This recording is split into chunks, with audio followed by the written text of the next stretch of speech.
Assalamualaikum warahmatullahi wabarakatuh.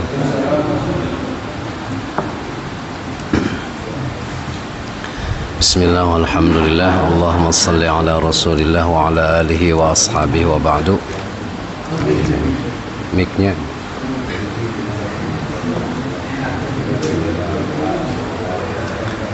Pertama kita panjatkan syukur kehadirat Allah Subhanahu wa taala atas nikmat dan karunia-Nya yang diberikan kepada kita. Bismillah walhamdulillah. Allahumma salli ala rasulillah wa ala alihi wa ashabihi wa ba'du. Yang dimuliakan Allah segenap jamaah musalla al-musaddiq, para asatidz, para hujjaj, para tokoh masyarakat, dan wabil khusus segenap pengurus Musalla al-Musaddiq yang dirahmati Allah Subhanahu wa taala. Alhamdulillah kita bersua kembali di hari ini, pagi ini, setelah 2 bulan apa 3 bulan ya yang lalu kita hadir, atau saya hadir bersama jamaah. Alhamdulillah kita masih diberi kesehatan oleh Allah Subhanahu wa taala, dan alhamdulillah bersyukur kita masih diberi kesempatan, dan atas izinnya Allah, atas izin Allah kepada kita bisa menunaikan ibadah subuh ya. Dan ini mahal ibadah subuh itu, apalagi waktu subuh sekarang jam 4:06 ya kan luar biasa. Nah ini alhamdulillah kita masih bisa melaksanakan sholat subuh berjamaah, dan tentu ini anugerah yang paling besar buat kita, anugerah yang paling berharga buat kita semuanya, karena tidak semua orang yang dalam kondisi sehat bisa hadir di masjid, di musalla, bisa hadir di majelis ta'lim. Boleh jadi kondisi lelah, kondisi kesibukan dan seterusnya, boleh jadi kemalasan, boleh jadi banyak hal, saya pikir gitu. Tapi sungguh ini anugerah yang Allah berikan kepada kita. Bapak dan Ibu yang dirahmati Allah, pada pertemuan yang lalu kita sudah membahas tentang kata alif lam mim ya, alif lam mim. Dan kita juga sudah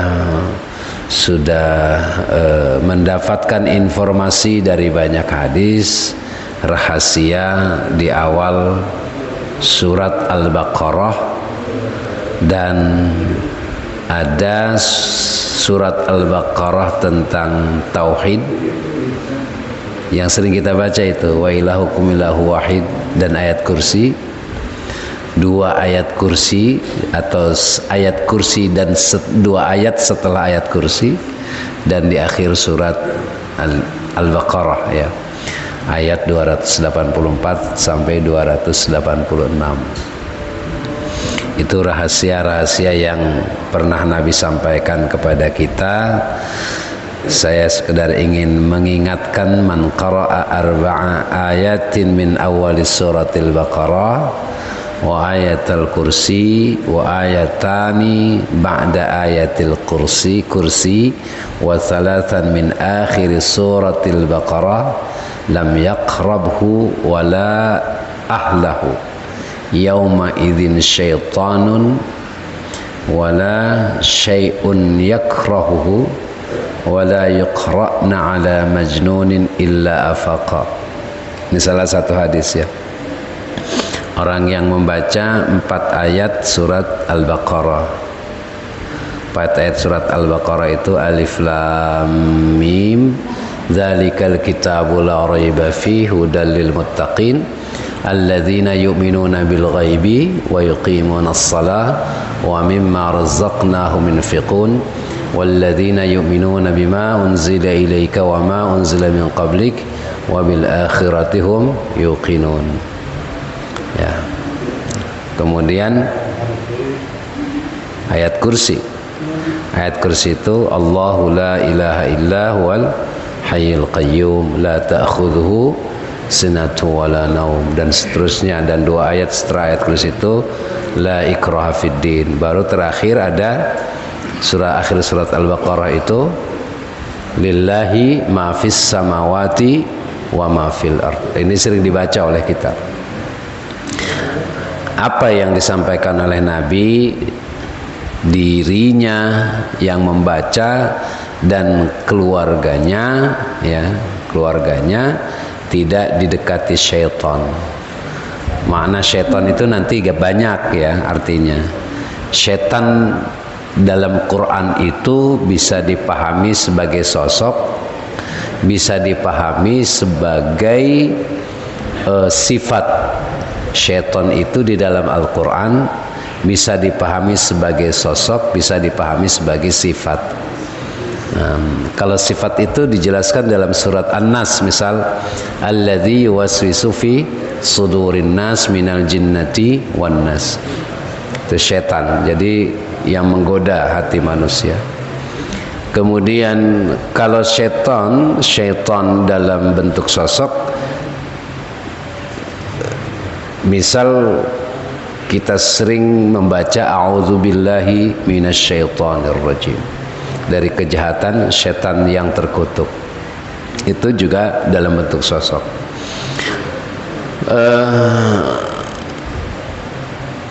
Bisa saja dirinya dan keluarganya itu dalam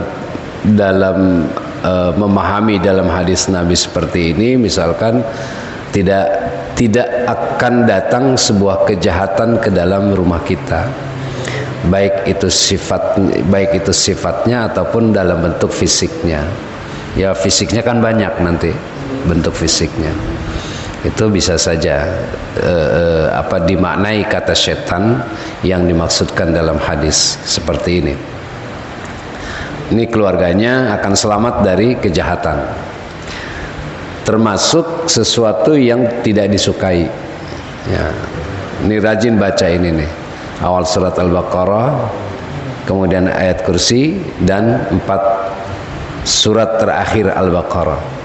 Dia juga tidak akan didekati oleh sesuatu yang dia tidak suka. Kemudian ada pernyataan hadis Nabi di akhir hadis ini, wala yaqra'na ala majnunin illa faqa. Kalau dibaca ini sama orang gila, ya, itu sembuh gitu. Insyaallah akan menjadi kesembuhan. Nah, ini juga kata majnun ini dalam kondisi tidak waras. Maksudnya boleh jadi ini digunakan dalam konteks sekarang itu sebagai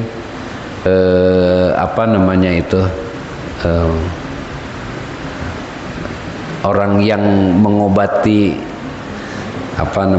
kesurupan, itu ruqyah. Itu boleh jadi seperti itu, karena dalam kondisi tidak stabil, ya, itu ruqyah bisa menjadi wiridan ruqyah, dan ini memang salah satu wiridan ruqyah. Itu penjelasan 2 atau pertemuan sebelumnya. Saya ingin menjelaskan pada bagian ayat berikutnya, yaitu ayat ke-6 dan ayat ke-7. Itu kan ada 5 ayat sampai ayat ke-5 itu bicara pada akhir ayat ke-5 surat Al-Baqarah itu bicara tentang kesuksesan. Ulaika ala hudam min rabbihim wa ulaika humul muflihun. Jadi kriteria orang yang bertakwa itu dari mulai cerita penjelasan tentang kepercayaannya kepada sesuatu yang gaib, kemudian dia punya konsisten dalam ibadah salatnya, konsisten juga dalam mengeluarkan hartanya, bersedekah, wa mimma razaqnahum yunfiqun. Dia juga beriman kepada Al-Quran, juga kitab-kitab sebelum Al-Quran, ya. Itu Allah jelaskan ulaika ala hudam mir rabbihim, itu bahwa mereka itu mendapatkan bimbingan orang-orang seperti ini. Nah, pada ulaika ala hudam mir rabbihim wa ulaika humul muflihun, itu kesuksesan. Pada ayat berikutnya kita lihat innal ladzina kafaru sawa'un 'alaihim a anzartahum am lam tunzirhum la yu'minun. Ini populer ayat ini ya. Jadi kalau kita baca ayat ini juga sering ya, sudah familiar kita dengar nih dari apa namanya, dari ustadz-ustadz ya. Nah, di dua ayat ini ketika Al-Quran bercerita tentang kriteria orang yang muttaqin, maka dua ayat ini Al-Quran bercerita tentang orang kafir. Jadi surat Al-Baqarah dari ayat pertama sampai ayat 20 itu bercerita tentang tiga kriteria. Orang bertakwa diungkap dari ayat pertama sampai ayat kelima. Kemudian orang kafir diungkap dari ayat ke-6, ayat 6 sampai ayat ke-7. Nah, di ayat ke-7 ini Al-Quran bercerita tentang orang kafir. Cerita orang kafir pendek, tapi cerita orang munafik itu cukup panjang di dalam surat Al-Baqarah itu. Ya. Cerita orang kafir yang diungkap di dalam surat Al-Baqarah itu cuman hanya 2 ayat. Sederhana, ya. Kita lihat misal innal ladzina kafaru sawa'un 'alaihim a anzartahum am lam tunzirhum la yu'minun. Khatamallahu ala qulubihim wa ala sam'ihim wa ala absarihim ghishawatu wa lahum azabun azim. Orang kafir, sesungguhnya orang kafir itu sama saja, apakah diberi peringatan atau tidak diperingatkan, tidak diberi peringatan, mereka tetap tidak beriman. Allah sudah mengunci hati mereka, pendengaran mereka, bahkan penglihatan mereka menutup. Itu tidak bisa lagi melihat. Walahum azabun azim. Buat mereka siksa yang besar, yang agung, yang besar ya. Azim itu apa? Luar biasa lah gitu. Mulia. Sebenarnya kata azim itu mulia ya, besar, keagungan gitu. Kan kita sering dengar kata azim itu. Masjid Tangerang itu, kota Tangerang namanya Masjid Al-A'zam. Dari kata azam, azim. Azam itu isim tafdil. Jadi yang teragung gitu itu. Al-A'zam. Kita lihat ayat ini, sabab turunnya, asbabun nuzulnya. Asbabun nuzul itu istilah yang dinisbatkan kepada turunnya ayat, namanya asbabun nuzul. Kalau latar belakang turunnya hadis itu disebut asbabul wurud. Ada asbabul wurud, ada asbabun nuzul. Jadi kalau asbabul wurud itu latar belakang munculnya sebuah hadis. Nabi waktu bercerita kayak gitu tuh, itu misal ada latar belakangnya, maka disebut asbabul wurud. Nah, asbabun nuzul, dua ayat ini turun berkenaan dengan ya apa namanya, berkenaan dengan keimanan orang-orang kafir. Keimanan orang kafir maksudnya ketiadaan iman orang kafir. Jadi Allah tuh tahu orang kafir itu tidak beriman. Jadi ayat ini bercerita atau turun terkait dengan informasi yang disampaikan oleh Allah kepada Nabi bahwa orang kafir itu tidak beriman. Kalau Nabi enak, ya enak ketika dia punya ada suatu masalah, Allah kasih tahu, ya. Allah kabari, Allah ingatkan. Jadi selalu selalu lurus jalannya. Dan ini keistimewaan yang diberikan oleh Allah kepada seorang rasul, semua rasul, ya, termasuk Nabi Muhammad, luar biasa. Jadi ada masalah Nabi dikasih tahu, ada problem dikasih tahu, walaupun tidak seluruhnya ayat Al-Quran itu ya ada asbabun nuzul, ya ada asbabun nuzul, tidak seluruhnya. Tapi wahyu-wahyu yang diterima oleh Rasulullah Sallallahu Alaihi Wasallam itu merupakan pengetahuan, sumber pengetahuan dan informasi-informasi yang sangat luar biasa, ya, yang kemudian sampai kepada kita, ya. Ini dua ayat ini, ya, nazalna fi man alimallahu adama imanihi minal kuffar. Jadi bercerita tentang orang-orang yang imannya sudah diketahui oleh Allah bahwa dia tidak beriman. Itu cerita tentang baik itu cerita ketiadaan iman mereka, ya, secara keseluruhan, atau ada sekelompok-kelompok tertentu yang Allah kasih tahu kepada Nabi Muhammad. Misalkan siapa? Abu Jahal, Abu Lahab, salah satu tokoh kelompok dari masyarakat Mekah itu terkenal, ya, Abu Jahal, Abu Lahab, Abu Jahal. Kalau Abu Lahab jelas diabadikan di dalam surat Al-Lahab, ya, tabbat yada abi lahabin wa tab, tabbat yada abi lahabin wa tab, ma aghna anhu maluhu wa ma kasab, sayasla naran dzata lahab wa mar'atuhu hammalatal hatab fi jidha hablum mim masad. Ya, ini surat, hampir surat terakhir sebelum surat Al-Ikhlas, ya, sebelum surat Al-Ikhlas. Ini surat ke-102, berapa ini? 112, 111, 112, 113, jadi 111 surat Al-Lahab itu. 112-nya Al-Ikhlas, nanti 113-nya Falak, surat Al-Falak, 114-nya surat An-Nas. Gitu.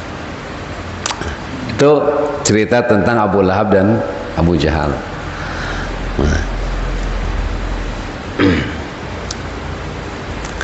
Hikmahnya apa? Nabi itu selalu berharap kepada Abu Jahal, Abu Lahab, karena masih ada kekerabatan yang dekat untuk beriman. Tapi ayat ini mengingatkan kepada Nabi agar jangan berharap mereka itu beriman. Jangan berharap, karena persoalan petunjuk itu urusan Allah. Jadi tugas Nabi itu basyiran wa nadhira, ngingetin. Kayak kita nih, kita ngingetin saja tugasnya. Persoalan dia melaksanakan atau tidak itu bukan urusan kita, ya. Nabi seperti itu, basyiran wa nadhira.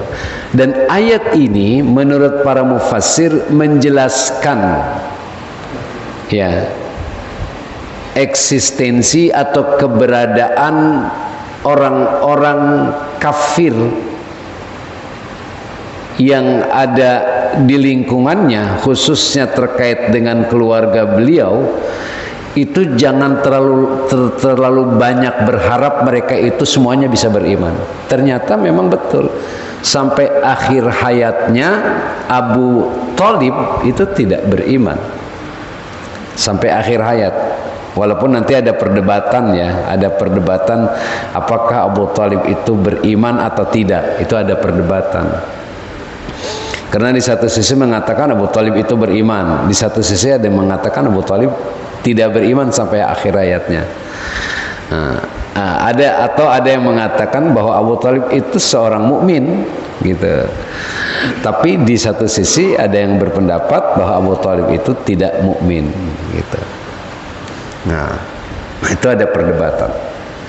Nah, jadi ayat ini beberapa mufassir misalkan bercerita tidak hanya sekitar persoalan Abu Jahal, tapi ayat ini turun diantaranya berkaitan dengan orang-orang Yahudi sekitar Madinah. Ini menurut pendapat Ibnu Abbas. Jadi Ibnu Abbas mengatakan ya ini turun berkaitan dengan masyarakat Yahudi Madinah. Masyarakat Yahudi Madinah itu, Nabi hadir di Madinah itu banyak komunitas, tidak hanya umat Islam. Ada komunitas Yahudi, ada komunitas Nasrani, ada komunitas Majusi. Itu yang populer ya, yang populer. Majusi. Ada ya umat Islam di bawah pimpinan Nabi. Mereka ya komunitas masyarakat biasa. Kalau kita kan tidak bisa membedakan mana muslim dan mana non muslim gitu. Sama seperti mereka ke Indonesia. Di Indonesia itu kan mayoritas muslim ya. Tapi orang luar ke negara kita itu kalau di perkantoran, di jalan kita nggak kelihatan tuh mana muslim, mana tidak muslim, mana non muslim. Baru kelihatan muslim dan tidak muslim itu biasa di masjid ya. Baru kelihatan pakai peci dan tapi pakaian Arab kan sama saja. Yang muslim dan tidak muslim memang begitu. Mereka pakai udang-udang, pakai gini. Ya sama saja. Saat itu dan boleh jadi sampai dewasa ini. Karena itu tradisi pakaian. Ya. Yang kedua, ini nazalat fi qadatil ahzab min musyriki Quraisyin. Ini menurut Abu Al-Aliyah. Ini ayat ini turun berkaitan dengan kelompok Ahzab, masyarakat Quraisy. Ada masyarakat Quraisy. Pendapat ketiga mengatakan ini terkait dengan Abu Jahal dan 5 orang keluarga Nabi atau 5 orang wa khamsatin min ahli baiti, maksudnya 5 orang dari keluarga Abu Jahal. Ini menurut pendapat Ad-Dhuha. Pendapat yang kelima ini terkait dengan Ashabul Qalib. Ashabul Qalib itu artinya pemilik sumur ya. Al-Qalib itu dalam tafsir, banyak tafsir ya, itu Ashabul Qalib huwal bi'ru, sumur ya. Kau pemilik sumur habis perang Badar itu, perang Badar itu ya apa namanya, Abu Jahal, Syaibah bin Rabi'ah, Uqbah bin Abi Mu'id, Utbah bin Rabi'ah, Walid bin Utbah misalkan. Itu berlindung di situ. Di sumur Badar. Ada perang Badar itu, Badar itu nama orang. Ya, perang Badar itu nama orang itu pemilik sumur. Nah, Bi'ru Badar. Jadi kalau disebut perang Badar itu artinya penisbatan nama lokasi di mana di situ ada sumur yang punya namanya Pak Badar, kira-kira gitu. Ya. Maka disebut Ashabul Qalib. Ya. Pemilik sumur. Itu ada Abu Jahal. Jadi berkaitan ayat ini turun dengan peristiwa Abu Jahal, ya, Ashabul Qalib, Syaibah bin Rabi'ah, Uqbah bin Abi Mu'id, ya. Kemudian Utbah, ada Uqbah, ada Utbah. bin Rabi'ah dan Walid bin Utbah. Nah, ini terkait dengan itu. Itu beberapa pendapat. Pendapat yang kelima, ya, ayat ini turun terkait dengan orang-orang musyrik Arab Quraisy dan lain-lain. Kemudian pendapat keenam itu terkait dengan orang-orang munafik. Kalau kita menyimak secara bahasa, kafir itu apa sih? Kan bahasa Qur'annya itu innalladzina kafaru. Kita sering menyebut kafir. Kafir itu as-satru wa taghtiyah namanya. Menutup. Nah. Jadi hati itu tertutup. Sehingga tidak bisa itu tembus tuh sinar hidayah ke dalam hatinya. Karena tertutup. Nah. Kalau bahasa Imam Ghazali misalkan, hati itu ibarat cermin gitu. Kalau cermin itu bening, bersih, kita bisa melihat diri kita ketika kita bercermin. Atau sinar yang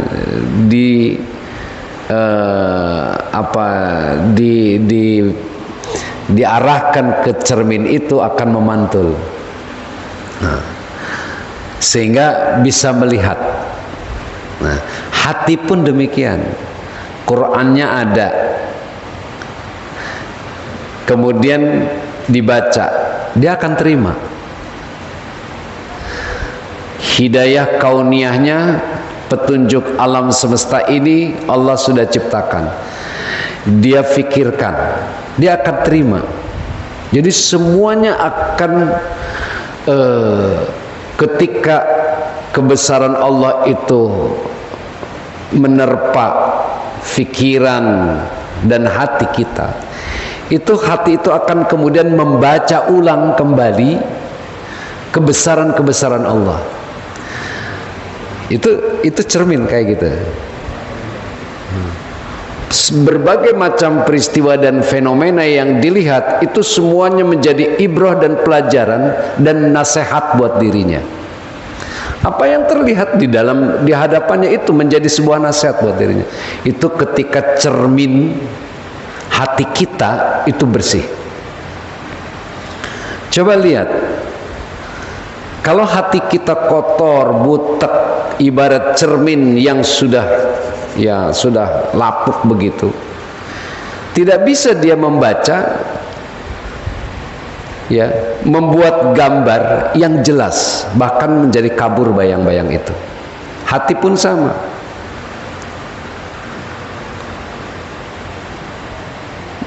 Jangankan yang tidak diarahkan, yang terarahkan pun, ada orang datang ngasih nasihat langsung, gitu. Itu namanya terarahkan langsung.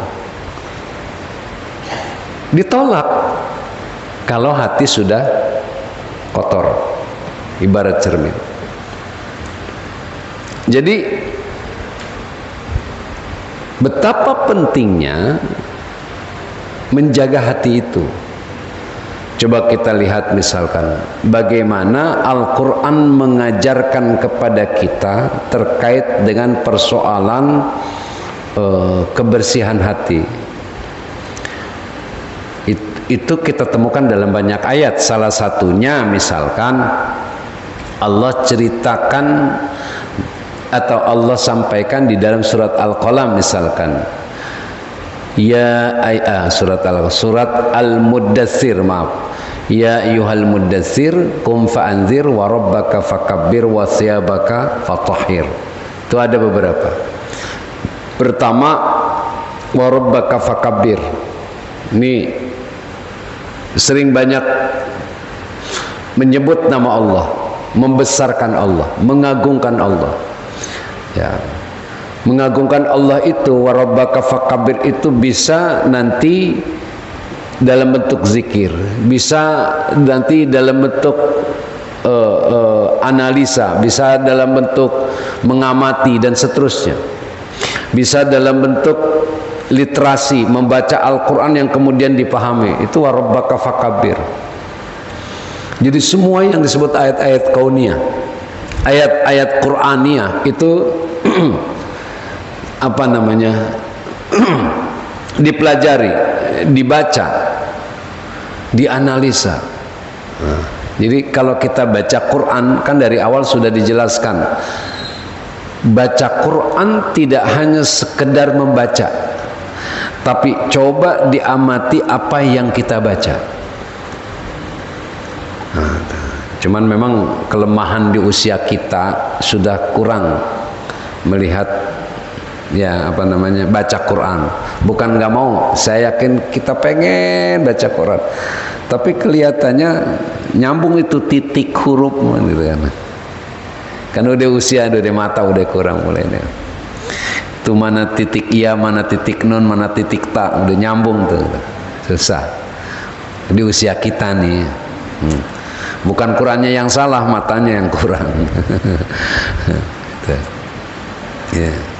Kadang loncat gitu, disuruh balik lagi sama ustadznya ngulang, nggak ketemu mana yang tadi suruh balik lagi.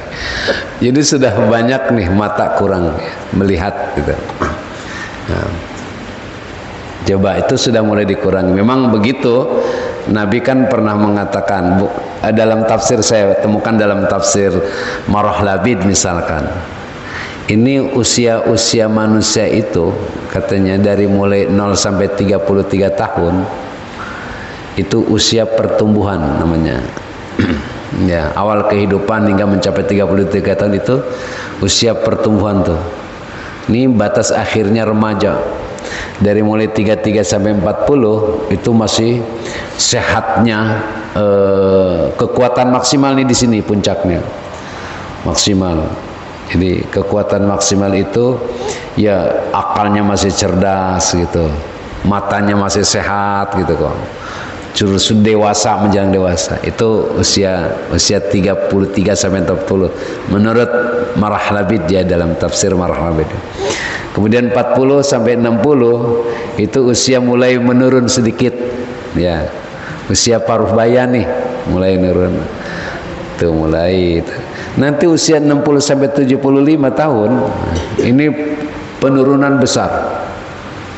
Udah makan sudah nggak enak, ngelangkah udah berat, ya kan? Ya. Dandanan pakai baju apa aja nggak pantas, udah mulai itu. Udah. Mau gaya apa coba kayak kita? Udah nggak ada lagi yang pantas. Tidur salah nggak tidur salah, jalan capek nggak jalan pegel juga. Ya udah. Sampai Ali bin Abi Thalib bilang begini, usia yang paling lemah dan menyedihkan itu di usia 60 sampai 75 tahun. Itu Ali menganalisa seperti itu. Udah kan mata mulai gurem, ngedenger udah mesti begini. Udah mulai kurang semua. Ngomong udah mulai ngempos, giginya hilang. Iya kan? Susah itu nyebut ya huruf shad itu ya Allah apa namanya. Oh pokoknya sudah huruf-hurufnya sudah hilang aja karena ngempos tadi. Udah nggak pantas. Makan ngunyah juga udah luar biasa. Ya. Itu alami, itu sunatullah. Itu menjadi dalil kebesaran Allah, kenapa tidak diimani? Gitu. Kan kita sudah berangkat dari mulai titik nol, dari lahir, bahkan dari mulai bentuk sperma, nutfah, diproses. Itu kan kebesaran Allah.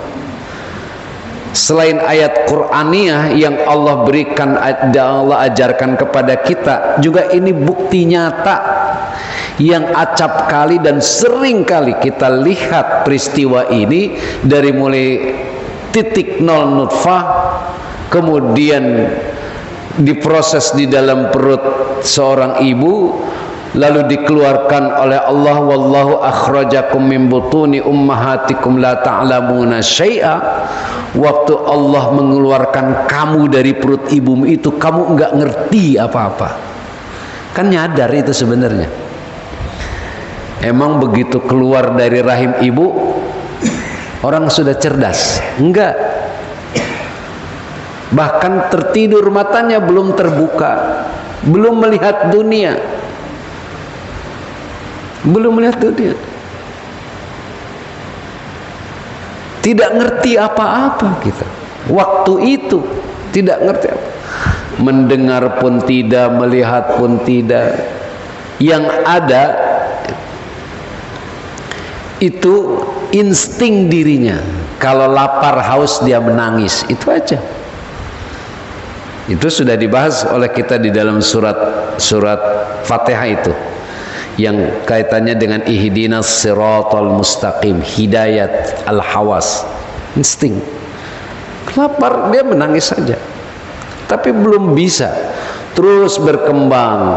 Sudah mulai mengenal dunia, mengenal lingkungan, sudah mulai komunikasi dengan mamanya, dengan ayahnya, terus berkembang. Sampai ujungnya ada masa yang hebat, itu 33 sampai 40. Itu di masa di mana pendewasaan sudah mulai tumbuh bagus, cerdas akalnya, dewasa. Kemudian bisa menjelaskan, bisa menyerap dengan baik. Itu mulai usia itu kalau menurut para ulama, para mufassir. Nanti mulai turun lagi di usia 40 tahun lebih, terus sampai ke usia kita. Kayak kita nih, usia kita 60 tahun ke atas ini. Ya, udah mulai berasa tuh. Ma cucu aja nggak tahu, lu anak siapa lo? Gitu. Padahal cucunya sendiri itu kan mulai itu. Sehingga kufur oleh ulama-ulama itu ada ya kegelapan. Jadi semua petunjuk-petunjuk Allah di alam semesta ini, bahkan yang ada di hadapannya itu tidak masuk tuh, tidak menjadi pelajaran buat dirinya, susah diimani. Ya. Ada peristiwa kecelakaan, dia bukan subhanallah, kebesaran Allah. Ada sesuatu yang aneh, subhanallah, atau kecelakaan, innalillahi, tidak menyebut itu. Hanya biasa gitu. Ada sesuatu yang besar, biasa gitu. Tidak kemudian membuat imannya itu bergetar, enggak. Biasa saja dia. Padahal banyak fenomena pelajaran yang mestinya, ya, fenomena alam maksud saya, itu yang mestinya menjadi ibrah pelajaran buat kita. Subhanallah, ya Allah, bisa gini, mestinya gitu. Nah, sehingga ulama memahami kata kufur itu inkaru ma'alima bid-darurah, menolak ya secara jelas apa yang diketahuinya datang dari Rasulullah, maji'ar Rasul. Jadi yang datang dari Rasul, yang datang dari Allah, kebenaran-kebenaran yang datang disampaikan oleh Al-Quran, itu pengetahuan-pengetahuan yang jelas tapi ditolak. Ya, itu sudah jelas ditolak. Nah, ulama kemudian membagi, ada kafir, namanya ada 4 paling tidak. Ada kafir inkar. Ini kafir inkar namanya. Innalladzina kafaru, itu kafir inkar. An ya'rifallah biqalbih. Kafir inkar itu orang yang mengetahui, hatinya tahu Allah.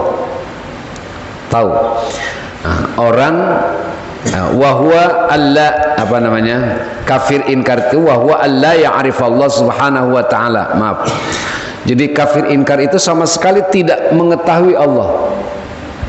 Jadi dia tidak tahu sama sekali tentang Allah itu apa. Itu kafir inkar. Oleh ulama tafsir dicontohkan seperti kakufri Fir'aun, seperti kafirnya Fir'aun itu. Fir'aun itu nggak ngerti Tuhan. pernah mengatakan dalam Quran itu dimasukkan oleh diinformasikan oleh Al-Quran, ma'alimtu lakum min ilahin ghairi. Ya. Ini aku tidak akan mengajarkan ya kalian tentang ketuhanan selain aku. Itu pernyataan Fir'aun kayak gini, dia seperti tidak pernah melihat bahwa ada Tuhan selain aku. Dia nggak tahu Tuhan. Kemudian yang kedua ada kafir juhud namanya. Kafir juhud itu mengerti Allah, di hatinya tahu Allah itu ada. Wala yuqirru bilisani. Tapi dia tidak pernah mengakui lidahnya. Itu kafir juhud namanya. Seperti apa iblis? Iblis itu tahu Allah, tapi lidahnya nggak akan pernah ngomong bahwa Allah itu esa, bahwa Allah itu pekuasa, bahwa Allah itu hebat. Nggak pernah ngomong. Bahkan selalu ngomong kesesatan-kesesatan yang diajarkan oleh iblis kepada makhluk lainnya, ya, kepada manusia, ya, dan kepada jin-jin, ya, atau makhluk-makhluk di kelompok-kelompoknya sengaja diingkarkan. Itu diajarkan tentang hal itu. Jadi iblis itu bukan tidak tahu Allah. Iblis yang paling tahu tentang Allah. Boleh jadi iblis itu mengerti betul tentang Allah. Allah itu berkuasa, Allah itu hebat, Allah itu perkasa, Allah itu hanya satu. Tapi enggak pernah itu diucapkan oleh lidahnya. Makanya mengapa kemudian dalam Islam itu ketika ada orang yang mau masuk Islam itu dituntut untuk mengikrarkan dengan baca syahadat supaya jelas gitu. Kemudian yang ketiga kufur inad. Ini kufur inad itu mengerti dan tahu, hatinya tahu Allah, dia meyakini Allah itu tahu, meyakini Allah itu ada, wa yuqirru bilisani. Dia juga kemudian mengucapkan, lidahnya mengucapkan bahwa Allah itu esa, Allah itu. Tapi wala yadinu bih. Dia tidak mengamalkan ajaran agamanya. Ka kufri Umayyah ibni Abi Salat wa Abi Talib. Ya, seperti kekufurannya Umayyah bin Abi Salat, Abi Talib, itu disebut kafir inad. Abu Talib itu tahu Nabi itu Rasul. Abu Talib itu tahu Allah itu ada. Coba lihat Quran itu menggambarkan itu. Menggambarkan begini. Wala in sa'altahum man khalaqas samawati wal arda la yaquluna Allah. Kalau kamu tanya mereka tuh orang-orang kafir, siapa yang menciptakan langit dan bumi? Orang kafir Quraisy itu, orang kafir musyrik Makkah itu, orang-orang kafir Makkah itu bilang Allah. Yang menciptakan langit dan bumi Allah. Mereka tahu. Tuh. Nah. Dan dia bilang begitu Allah. Muhammad itu, ini siapa? Abi Talib itu tahu Muhammad itu keponakanku, anak kakakku, dia orang jujur, orang benar, Rasul.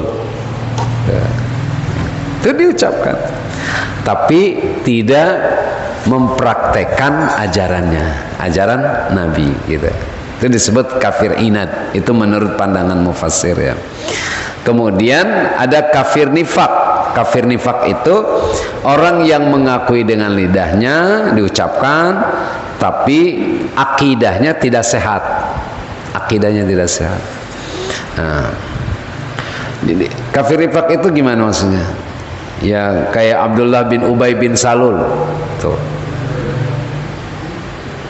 Abdullah bin Ubay bin Salul itu ngaku beriman, tapi sebenarnya mereka tidak beriman. Ya. Kalau ada orang yang berpura-pura mempraktekkan cara Islam, cara-cara Islam, tapi hatinya menolak kebenaran yang diajarkan oleh ajaran Islam itu disebut kafir nifak namanya. Ya, itu tentang kafir. Itu makna ayat yang disebut dalam definisi kafir. Jadi innalladzina kafaru sawa'un 'alaihim a'anzartahum am lam tunzirhum la yu'minun.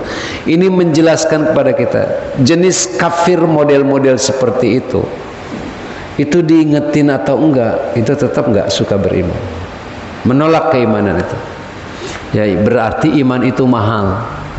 Ini alhamdulillah nih kita nih, walaupun iman kita ini iman keturunan begitu, kan keturunan ya, bapak kita, emak kita menjadi orang muslim, lalu diajarkan kepada kita nilai-nilai keimanan, belajar mencintai mahabbah Rasul itu melalui kegiatan-kegiatan ajarannya, cinta kepada Rasul itu mulai cinta. Itu diajarkan oleh ayah ibu kita, cara bertutur kata dan cara berbagai macam kebaikan-kebaikan, itu nilai-nilai itu diajarkan oleh ayah ibu kita sampai dewasa ini. Nah, mungkin kita mulai nih dari memahami Islam itu dia di usia dewasa. Yang disebut orang yang beragama itu ketika orang sudah mencapai akil balik, itu disebut beragama. Jadi kalau sebelum akil balik itu belum disebut sebagai orang beragama, masih dianggap sebagai orang yang mengikuti agama ayah ibunya, gitu. Seperti itu, ya. Nah, saya balik 15 tahun, terus sampai sekarang alhamdulillah iman kita terus tumbuh. Nah, kita masih beriman. Dan iman itu mahal. Kenapa? Karena ini sebuah hidayah dari Allah Subhanahu wa taala. Disyukuri. Salah satu anugerah yang terbesar, percaya kepada Allah. Tapi jangan, hati-hati ya. Jangan dibayangkan Allah itu kayak apa. Nggak akan terjangkau oleh logika kita, akal kita. Akal kita itu tidak akan mampu menggambarkan dan membayangkan, dan itu tidak mungkin, dan itu mustahil. Nabi pernah mengatakan, tafakkaru fi khalqillahi wa la tatafakkaru fi dzatihi. Kamu silakan berpikir tentang ciptaan Allah, tapi jangan coba-coba kamu berpikir tentang substansi Allah. Zat Allah itu kayak apa? Jangan dibayangkan bulat, lonjong, penjol gitu, atau besar. Enggak. Allah tidak serupa dengan itu. Kalau kita membayangkan Allah itu besar, sebesar ini, sebesar alam ini misalkan, terbayang tuh dalam benak kita, dilukiskan tuh zat Allah itu dalam benak kita, ya, berarti sebuah kekeliruan. Karena Allah tidak boleh sama dan tidak akan pernah sama dengan makhluknya. Yang digambarkan oleh kita dalam bentuk rupa, dalam pikiran kita, itu makhluk Allah. Jadi Allah nggak usah dibayangkan kayak apa, bentuknya kayak apa, itu mustahil. Coba lihat, Allah mengatakan laisa kamitslihi syai'un. Tidak ada yang serupa. Bahkan Allah itu laisa biharfin wala bisaut. Tidak bersuara dan tidak berhuruf. Jangan membayangkan bagaimana Allah bertutur kata dengan kalamnya kepada para nabi. Itu tidak berteks huruf, tidak bersuara. Kalau berhuruf dan bersuara berarti makhluk Allah, gitu. Tanpa berhuruf dan bersuara. Makanya dalam banyak tafsir dikatakan wahyu itu namanya al-isyarah as-sari'ah. Wahyu yang disampaikan kepada nabi, para rasul itu simbol-simbol yang sangat cepat, isyarat-isyarat yang sangat cepat yang dipahami oleh mereka. Ini maknanya wahyu itu, ya. Nah, ini udah siang ya. Nanti kita lanjutkan, mudah-mudahan ada umur, ada dikasih kesehatan juga ya. Yang jelas begini, dua ayat ini Allah bercerita tentang orang kafir ya. Nah, ini dirangkai itu ayat 1 sampai 5 sampai 5 ya. Itu ayat 1 sampai 5 itu bercerita tentang kriteria orang mukmin. 6 sampai 7 ini bercerita tentang orang kafir. Nah, nanti yang panjang tentang orang munafik. Itu agak panjang sampai ayat 20. Yang jelas Umar bin Khattab mengatakan, aku jelas kalau melihat orang muslim tuh kayak gini. Aku jelas melihat orang kafir tuh kayak gini. Tapi yang aku tidak jelas dan sangat aku takutkan adalah orang-orang munafik. Karena orang munafik itu, kata Umar, ya dia berada di mana saja tapi dia menikam dari belakang. Nah itu, ya kan, hati-hati nih dengan penyakit munafik nanti ya. Ya kan gitu.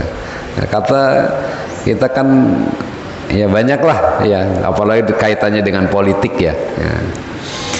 Ya mudah-mudahan ada manfaatnya. Barangkali itu yang bisa saya sampaikan. Ada yang perlu diskusikan ya. Silakan saya berikan kesempatan kepada Bapak dan Ibu kalau ada. Ya, enggak, silakan. Silakan Ustaz. Assalamualaikum warahmatullahi wabarakatuh. Assalamualaikum. Saya mau nanya, ada banyak pertanyaan Pak. Jadi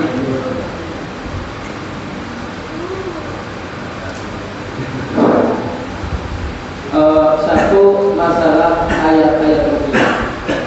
Jadi ayat-ayat ruqyah yang tadi Bapak sebutkan, apakah ayat ruqyah itu bisa untuk meruqyah orang kafir? Satu. Kemudian ada orang kafir, kata Ustaz, katanya itu tertutup pendengaran, penglihatan dan hatinya. Kemudian di kenyataan ini kan banyak pendeta-pendeta yang pada masuk Islam. Udah itu aja. Kemudian satu lagi, kita nanti membaca Al-Quran pagi maupun siang maupun malam. Ada harapan satu, mendapatkan syafaat nanti di kubur di alam mahsyar, dan katanya kita masuk juga ke masjid di sana. Kemudian harapan kedua yaitu kita banyak membaca Al-Quran itu mengharapkan supaya juga kita tua tidak pikun. Tidak apa? Tidak pikun. Oh, benar. Kemudian yang keempat ini Pak Ustaz, kita dalam kehidupan ini baik kita sebagai kepala keluarga tangga itu banyak mengalami tekanan-tekanan Pak Ustaz, baik tekanan itu dari luar maupun dari dalam. Tapi kita, apakah sebagai manusia itu, jika kita mendapat tekanan itu tetap bersabar dan kita tetap berbuat baik, apakah itu yang namanya sebagai manusia? Wassalamualaikum warahmatullahi wabarakatuh. Assalamualaikum. Pertanyaannya 4 kan? Ya. Pertama, ruqyah. Ruqyah itu banyak ya, yang apa namanya, pertama redaksi bukan redaksi ya, ayat-ayat yang disusun sedemikian rupa itu banyak ya, dan itu variatif. Ada yang mesti baca ini, baca ini, baca ini. Lalu apakah bisa untuk orang kafir? Ya bisa saja ya, bisa saja meruqyah orang-orang non muslim misalkan yang sedang kesurupan, bisa saja. Dan itu malah bagus. Kalau kemudian dia sembuh, boleh jadi mereka beriman, dan itu dakwah juga. Bahasanya kan begini. Kalau dulu Nabi pernah menyampaikan wahyu-wahyu Allah kepada orang-orang kafir yang kemudian ditolak, ya, sebagai dakwah. Ya, dalam konteks sekarang tidak hanya sekedar untuk menyampaikan ayat ini kepada orang kafir yang waras, tapi boleh jadi melalui ruqyah medianya kemudian mereka melihat bahwa ini ada fenomena seperti ini yang kemudian atas izin Allah disembuhkan lewat bacaan itu dakwah. Itu satu. Jadi tidak ada ayat yang dilarang, maksudnya untuk meruqyah orang non muslim itu. Ya orang kafir sendiri banyak yang membaca Quran, mempelajari Quran, mengkaji Al-Quran, yang kemudian mereka lama-lama ternyata beriman. Ya para pendeta. Kan begini, biasanya proses untuk Islam itu, proses untuk masuk Islam itu banyak cara Allah ketika memberikan petunjuk. Ya, tidak hanya satu cara.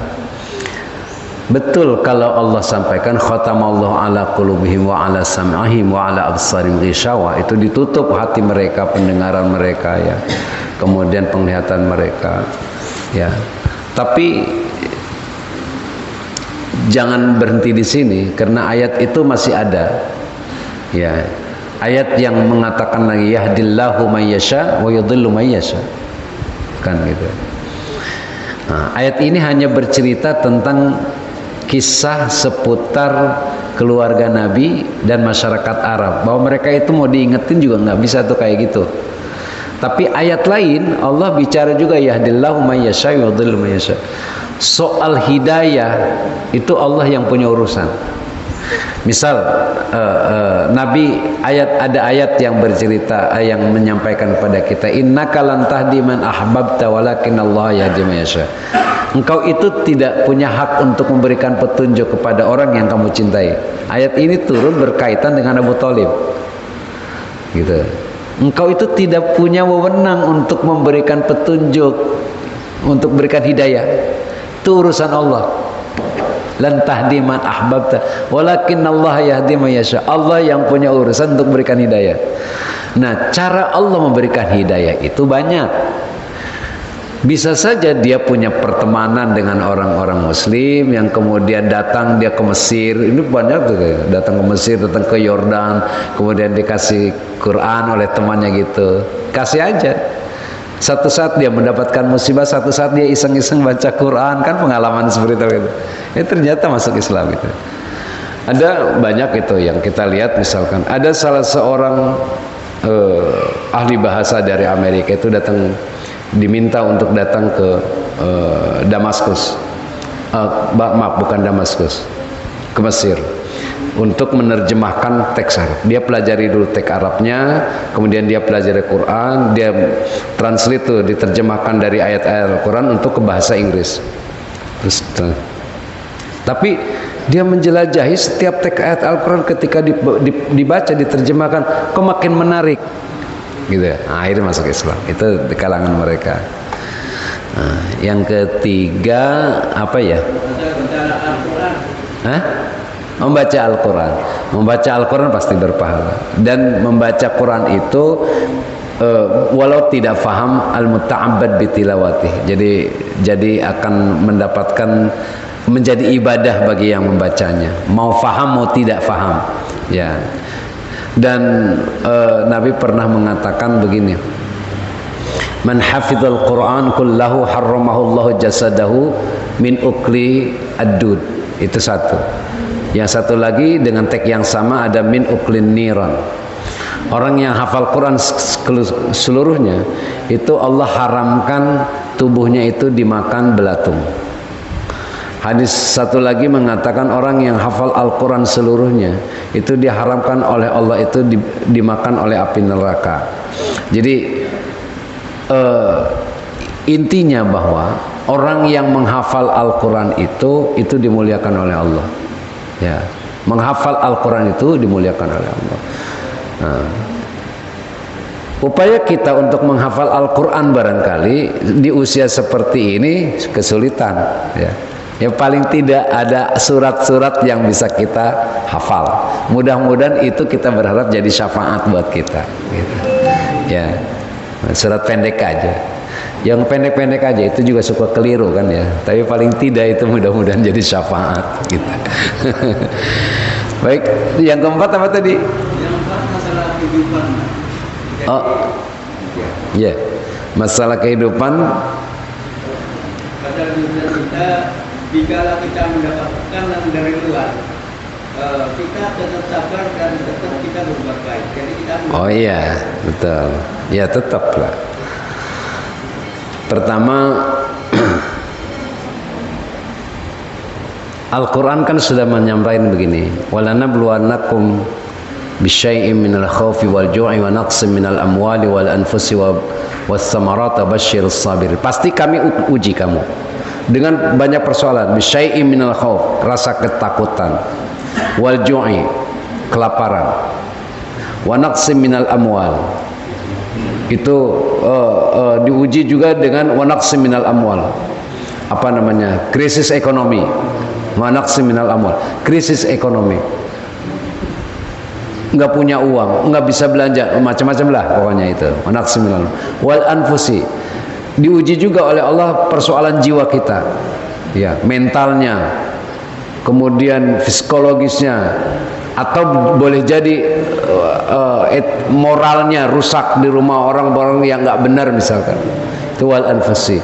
Was samarat, termasuk pangan, itu diuji. Ini baru contoh-contoh sekian aja, padahal ujiannya banyak. Ujian itu banyak. Itu yang dicontohkan oleh Nabi, oleh Allah di dalam Al-Quran. Jadi Allah menjelaskan beberapa hal kepada kita. Sebenarnya banyak ujian itu di luar yang tadi disebutkan. Walanabluwannakum bisyai'im minal khawfi. Minal khawfi itu salah satunya itu rasa kecemasan. Kan sesungguhnya banyak ujian itu. Kecemasan, ketakutan, wal ju'i wa naqsim minal amwali wal anfusi was samarat. Allah hanya anjurkan ketika menghadapi persoalan ini, wa basyiris sabirin, kasih tahu kabar gembira kepada orang-orang yang sabar. Artinya orang yang mampu bertahan dalam menghadapi ujian itu mendapatkan kemuliaan. Kasih tahu kabar gembira buat mereka, sukses mereka itu. Dan ujian itu pasti ada. Alladzi khalaqal mauta wal hayata liyabluwakum ayyukum ahsanu amal. Allah yang menciptakan hidup dan mati. Khalaqal mauta wal hayata, kematian dan kehidupan. Kalau boleh saya ungkapkan kata khalaqal mauta wal hayata itu mati dan hidup, karena memang dulunya kita tidak ada kemudian hidup. Boleh jadi kemudian bukan boleh jadi, pasti mati lagi. Atau dilukiskan sebagai bahasa majaz. Al mauta itu sebuah penderitaan, al hayata itu sebuah kebahagiaan. Ketika Allah menganugerahkan penderitaan kepada kita, kebahagiaan kepada kita, itu tetap liyabluwakum. Ini ujian buat kamu, buat kita semua. Lalu Allah tanyakan, ayyukum ahsanu amala, siapa yang terbaik tuh amalnya. Artinya di atas ketika menghadapi persoalan ujian seperti itu, masih ada enggak yang tetap konsisten dengan kegiatan-kegiatan kebaikan itu, ya, dengan amal-amal saleh. Semuanya akan menjadi ibadah. Kullu ma yuhibbuhullah wa yardah. Ibadah itu setiap aktivitas yang disukai dan diridhoi oleh Allah itu ibadah. Ya, semua apa saja. Nah, kita masih bisa nggak eksis tuh melaksanakan kegiatan-kegiatan kebaikan, hal-hal yang disukai dan diridhoi oleh Allah Subhanahu wa taala di saat persoalan menerpa kita. Ya, ujian harta, ujian kekayaan, ujian jabatan, ujian kemiskinan, ujian istri, ujian anak, ujian macam-macam tetangga, segala dan sebagainya. Itu bisa nggak tetap kita eksis di dalam keistiqomahan kita kepada Allah Subhanahu wa taala. Dan itu orang yang beruntung. Saya pikir begitu. Ya, terima kasih Ustaz ya. Masih ada satu lagi yang belum dijawab tadi. Dalam program untuk menetralisir apa namanya pikun itu. Oh. Ya, ada beberapa terapi orang-orang yang menghafal Al-Quran itu jauh dari pikun. Karena dia kan terus mengasah otaknya. Paling terus menghafal terus kan. Ada murojaah, dihafal terus. Mau tidur dihafal. Di mana saja Quran yang ada di lemutnya, jadi hilang pikunnya. Jadi otak itu akan terus terlatih dengan ingatan itu, maka dia tidak akan pikun. Makanya orang-orang yang hafal Quran itu nggak pernah pikun. Kita lihat misalkan Saya punya banyak beberapa kiai guru-guru gitu. Itu sampai karena terlatih terus, itu baca kitab yang kecil saja, itu masih kelihatan di usia tua. Masih bisa baca tuh kitab Fathul Mu'in, kitab tafsir, itu masih huruf kecil itu masih dibaca dan nggak pikun. Padahal usianya sudah sampai 80 tahun gitu. Karena terlatih gitu. Kita kan nggak pernah ngelatih. Ya. Nggak pernah mata kita nggak pernah terlatih baca, mata kita nggak pernah terlatih hafalan Quran. Baca Quran itu kalau mau sholat aja dihafal, ya kan? Kan sehari-hari kita ya paling baca juga sudah mulai nyimpang-nyimpang karena matanya udah nggak kelihatan, udah nggak bagus matanya, nyimpang-nyimpang. Jadi memang orang yang hafal Quran itu jauh dari fikun karena sudah terlatih terus. Insya Allah apa yang kita miliki, apa yang Allah anugerahkan sampai saat ini dengan surat-surat pendek diwiridin tuh, dilatih, dihafalin dari mulai yang 14 surat lah Al-Haqqumut Takatsur sampai akhir tuh yang bagusin bacanya buat modal sholat ya, buat modal sholat ya. Saya kira itu mudah-mudahan ada manfaatnya. Terima kasih Ustaz udah tanya, udah kita diskusikan soal ini, mudah-mudahan ada manfaatnya. Dan mohon maaf nih kelamaan kayaknya ini ya paling lama nih ngaji kayaknya. Mudah-mudahan ada manfaatnya dan mari kita akhiri dengan Fatihah dan doa. Al-Fatihah. A'udzubillahi minasyaitonirrajim. Bismillahirrahmanirrahim. Alhamdulillahirabbil alamin. Ar-Rahmanir-Rahim. Maliki yaumiddin. Iyyaka na'budu wa iyyaka nasta'in. Ihdinas siratal mustaqim. Siratal ladzina an'amta 'alaihim ghairil maghdubi 'alaihim waladdallin. Allahumma shalli 'ala Muhammadin wa alihi wa ashabihi ajma'in. اللهم اغفر لنا يا الله ولوالدينا وارحمنا وارحمهما كما ربيانا الصغار.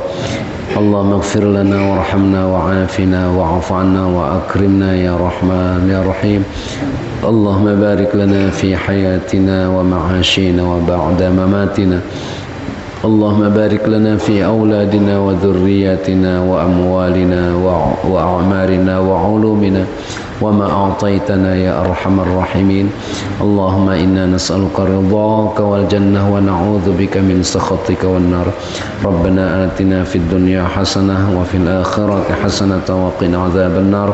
وصلى الله على محمد وآله وصحبه وسلم. الحمد لله رب العالمين. Assalamualaikum warahmatullahi wabarakatuh.